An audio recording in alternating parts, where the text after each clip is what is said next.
जय श्री कृष्णा, राधे राधे। दोस्तों, आजकल कई लोग ऐसे हैं जो कि अपने आप को बर्बाद करने में लगे हुए हैं, क्योंकि कुछ लोग दान करते वक्त ऐसी चीज़ों का दान कर देते हैं कि जिनका दान नहीं करना चाहिए। और श्री कृष्ण भगवान जी कहते हैं, जो भी व्यक्ति इन 7 चीज़ों को दूसरों को देते हैं तो वह व्यक्ति अपने आप को बर्बाद कर रहा है, अपना भाग्य खराब कर रहा है। अगर आप भी इन 7 चीज़ों को में से किसी दूसरे की भलाई के लिए उसे दे रहे हो तो समझ लो आप अपनी ज़िंदगी को बर्बाद कर रहे हो। आजकल इंसान ही अपने पैरों पर कुल्हाड़ी मारने लगा है, अर्थात कहने का मतलब यह है कि खुद ही गलती करता है, फिर कहता है, हे भगवान, तुमने मेरे साथ ऐसा क्यों किया। ऊपर से भगवान को दोष देने लगता है। और आप भी यह गलती अपने घर में कर रहे होंगे, तभी आपके घर में नेगेटिव ऊर्जा का आना शुरू हो गया होगा। और जब हम इस तरह के काम घर में करते हैं तो घर की दशा और दिशा दोनों ही बिगड़ जाती है।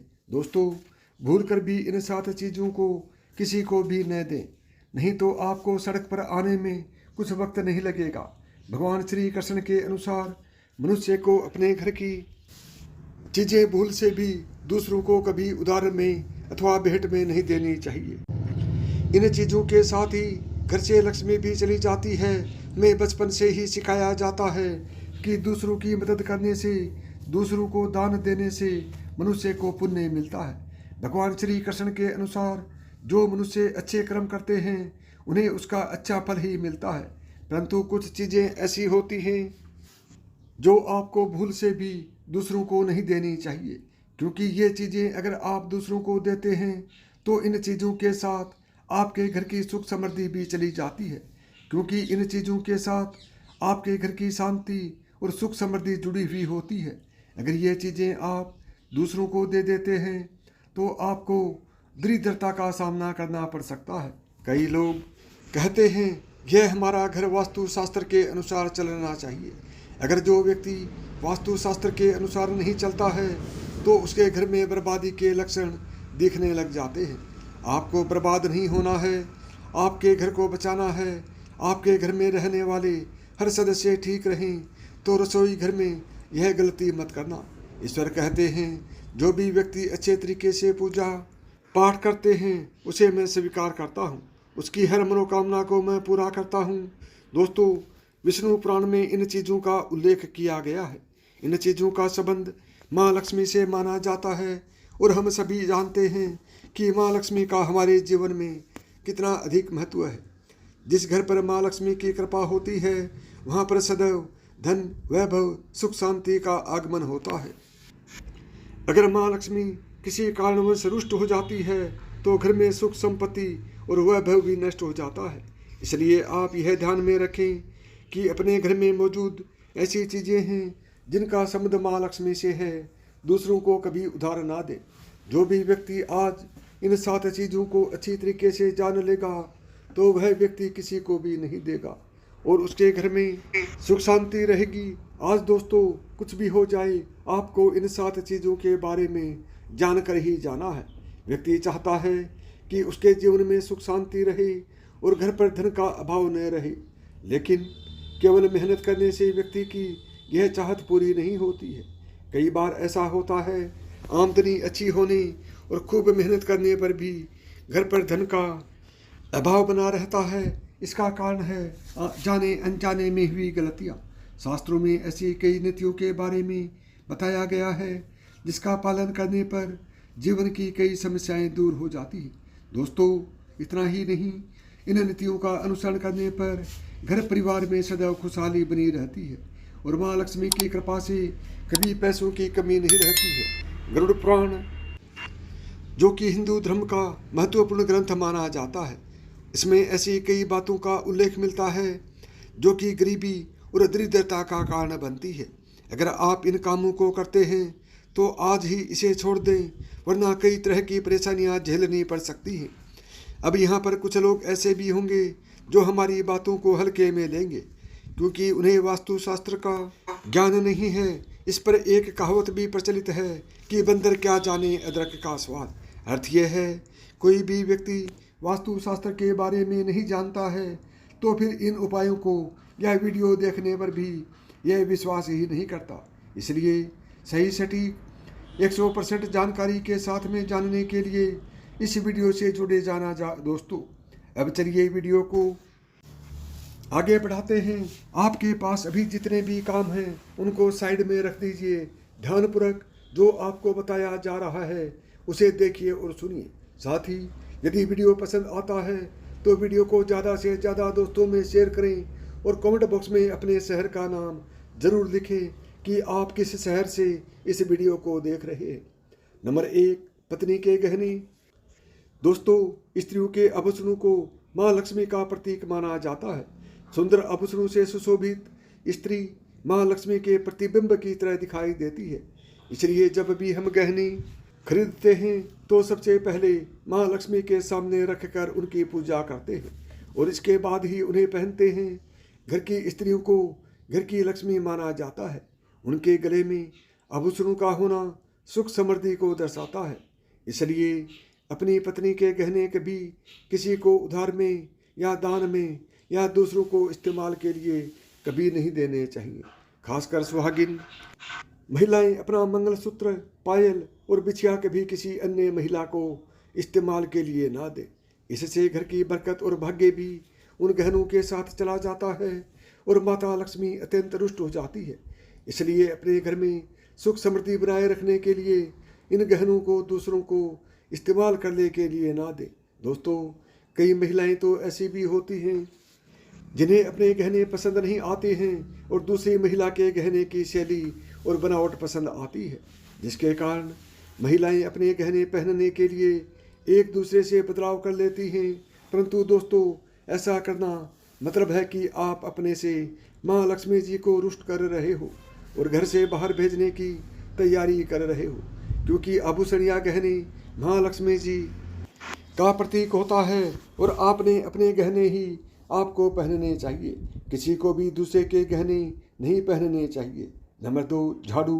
दोस्तों, झाड़ू जो सफाई के लिए काम आता है, हमारे घर से नकारात्मक ऊर्जा को दूर करता है। उसे माँ लक्ष्मी का प्रतीक माना जाता है। ऐसा माना जाता है कि झाड़ू में माँ लक्ष्मी का निवास होता है। इसलिए अपने घर की झाड़ू कभी किसी को उधार में या उपयोग के लिए ना दें। अगर झाड़ू खराब हुई है तो उसे किसी प्रवाहित जल में बहा दें, लेकिन उसे किसी को उधार में ना दें या कचरे में ना फेंकें, क्योंकि अगर आपके घर की झाड़ू कोई दूसरा उपयोग करता है तो इसका असर आपके घर की सुख शांति पर पड़ता है। इसके साथ यह भी ध्यान में रखें कि दूसरों के घर की झाड़ू का अपने घर में कभी प्रयोग ना करें, क्योंकि ऐसा करने से उनके घर की नकारात्मक ऊर्जा आपके घर में आ सकती है। आपको हमेशा झाड़ू को छिपा कर रखना चाहिए। इसे ऐसी जगह रखें जिससे बाहर से आने वाले व्यक्ति की नज़र इस पर ना पड़े। यदि आप झाड़ू को खुली जगह पर रखते हैं तो घर में वास्तु दोष लग सकता है। इसके साथ ही आपको टूटी हुई झाड़ू को भी घर से तुरंत बाहर निकाल देना चाहिए। लेकिन आपको इस बात का ध्यान भी रखना चाहिए कि कभी भी झाड़ू को बिस्तर के नीचे नहीं रखना चाहिए और इसे किचन में भी नहीं रखना चाहिए। इससे आपके परिवार के लोगों के बीच लड़ाई झगड़ा बढ़ सकता है। आपको इस बात का ध्यान रखना चाहिए कि झाड़ू पर कभी भी पैर नहीं लगने चाहिए। यदि आप झाड़ू को पैर लगाने से घर में वास्तु दोष हो सकता है और आपको आर्थिक हानि भी हो सकती है। अगर आप घर में झाड़ू रखती हैं तो इसे रखने के सही वास्तु नियमों के बारे में ज़रूर जान लेना चाहिए, जिससे आपकी आर्थिक स्थिति अच्छी बनी रहे और घर में खुशहाली आए। कभी भी आपको घर के किसी भी व्यक्ति के घर से बाहर निकलते ही आपको झाड़ू का इस्तेमाल नहीं करना चाहिए। इससे बाहर जाने वाले व्यक्ति को अपने कार्यों में सफलता नहीं मिलती है। दोस्तों, यही नहीं, यदि आपके घर में नई बहू का आगमन हो या बेटियां घर से ससुराल जा रही हों, तब भी आपको तुरंत झाड़ू नहीं लगाना चाहिए। मान्यता है कि ऐसा करने से आपके घर की लक्ष्मी रूठ जाती है और आपको धन हानि हो सकती है। नंबर 3, सूरज डूबने के पश्चात दूध, दही, चावल, नारियल, आटा ऐसी सफ़ेद चीज़ों का दान करना या दूसरों को उधार में देना अशुभ माना जाता है। ऐसा माना जाता है कि सफ़ेद चीज़ों से बुरी नज़र जल्दी लग जाती है। इसलिए सूरज अस्त होने के पश्चात अपने घर की वस्तुएं दूसरों को नहीं देनी चाहिए। इन चीज़ों को दान करने से आपके घर की सकारात्मक ऊर्जा कम हो सकती है। अगर आप किसी को दान ही देना चाहते हैं तो उन्हें बाजार से खरीद कर दे सकते हैं, परंतु अपने रसोई घर से उठाकर भूल से भी दूसरों को ना दें। खासकर नमक तो भूल से भी नहीं देना चाहिए। दोस्तों, माँ लक्ष्मी धन की देवी है। माँ लक्ष्मी हमारे घर में सदा विराजमान रहे, ऐसा हमें सदा ही प्रयास करना चाहिए। जिस घर पर महालक्ष्मी की कृपा होती है वहाँ पर धन की वृद्धि अवश्य होती है। इसलिए अगर आपने अपनी पत्नी के पास कोई धन रखा हुआ है तो वह पैसा किसी को उधार में नहीं देना चाहिए। अगर आप किसी को अपनी पत्नी के पास रखा हुआ धन उधार में देते हैं तो आपके घर से लक्ष्मी चली जाती है और भविष्य में आपको पैसे की तंगी का सामना करना पड़ सकता है। खासकर त्योहार एकादशी के दिन अपनी तिजोरी में रखा हुआ धन दूसरों को कभी ना दें। नंबर 5, महालक्ष्मी वैभव प्रदान करने वाली, सौभाग्य देने वाली, ममता की मूर्त है। साथ ही वह अन्नपूर्णा भी है। इसलिए हम अन्न ग्रहण करने से पहले माँ अन्नपूर्णा को धन्यवाद अवश्य करते हैं। रसोई घर की शुद्धता और संपन्नता उतनी ही आवश्यक है जितनी धन की। वास्तु 5वीं वस्तु है रसोई घर का चकला बेलन और तवा। जी हाँ, आपको रसोई घर का चकला बेलन और तवा दूसरों को कभी इस्तेमाल के लिए या उधार में नहीं देना चाहिए। ये चीज़ें दूसरों को देने से आपका भाग्य भी उन्हीं के साथ चला जाता है। माँ लक्ष्मी को अत्यंत प्रिय है, इसलिए ऐसा कभी ना करें। अपने घर का चकला बेलन या दूसरों के उपयोग के लिए कभी ना दें, नहीं तो आपके घर में दुर्भाग्य का वास हो सकता है। नंबर 6, नुकीली वस्तु जैसे चाकू, कैंची तथा तलवार आदि भी कभी दान में नहीं देना चाहिए। ज्योतिष विद्या में ऐसा करना नुकसानदायक बताया गया है। माना जाता है कि नुकीली वस्तुओं का दान करने से परिवार की सुख शांति भंग होती है। इसके अलावा घर के सदस्यों के बीच तनाव बढ़ने के साथ रिश्ते खराब होने की भी आशंका रहती है। कई बार लोग अन्य चीज़ों के साथ स्टील के बर्तन भी दान में देते हैं, लेकिन ज्योतिष शास्त्र के अनुसार स्टील के बर्तनों का दान करना हमारे घर के लिए अशुभ हो सकता है।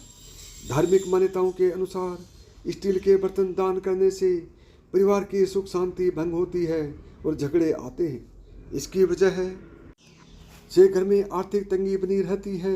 इसलिए स्टील के बर्तन दान करने से बचना चाहिए। अगर आप भी स्टील का बर्तन दान करते हैं तो आगे से ना करें। कभी भी प्लास्टिक से बनी चीज़ों का दान नहीं करना चाहिए। सूर्यास्त के बाद प्याज और लहसुन दान नहीं करना चाहिए। नंबर 7, फटे हुए ग्रंथ और किताबें। माना जाता है कि कभी भी फटे हुए ग्रंथ और किताबों का दान नहीं करना चाहिए। इन चीज़ों का दान करना अच्छा संकेत नहीं माना जाता है। कभी भी इस्तेमाल किया हुआ तेल या खराब हो चुके तेल का दान नहीं करना चाहिए। यदि आपको मेरी बताई हुई बातें पसंद आई हों तो वीडियो को लाइक करें, चैनल को सब्सक्राइब करें और प्रेम से बोलें जय श्री कृष्णा, राधे राधे।